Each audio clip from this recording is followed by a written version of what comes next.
Cornelius man is now facing charges tonight, accused of using a mix of AI-made songs and fake accounts just to be able to get millions of dollars from streaming services. The crime itself sounds unique, but experts say this likely isn't the only case out there. So these songs played on these reportedly fraudulent accounts were likely ones that you've never heard of. Queen City News anchor Derek Dallinger is here to explain why. And Derek, the feds say all of this was to get around anything that might be flagged by the streamers, right?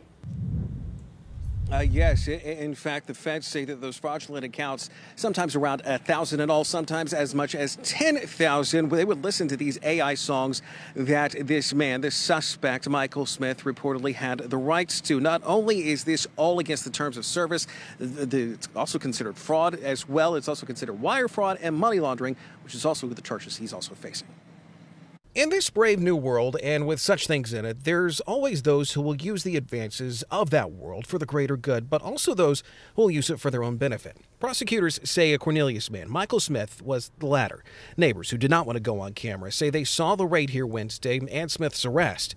But what it was allegedly for is something that is certainly unique, but not entirely new. It's something that we've seen a lot. We've seen people set up systems to do this in a more manual way, to make money from, in essence, the advertising revenue. We see it on YouTube. We see it through Google Ads. Derek Ellington is a digital forensics examiner and certified fraud examiner. We talked with him about the case involving Smith. Federal authorities say Smith used a mix of bots, fraudulent accounts, and AI-generated songs to make money from streaming services like Spotify and Apple Music, among others.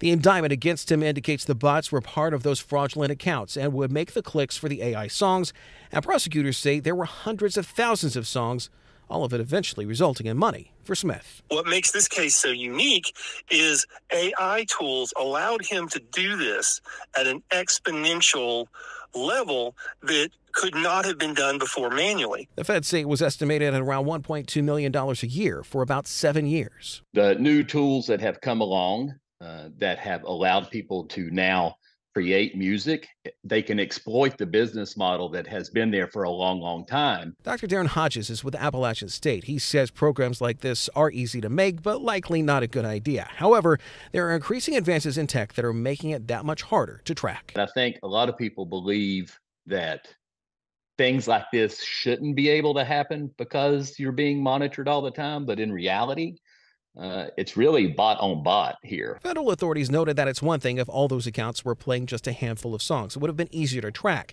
Smith is accused of spreading it out to make it look inconspicuous. But there's one thing that our experts say he allegedly did that made it easy for authorities to make an arrest. Call it what it was. He got greedy.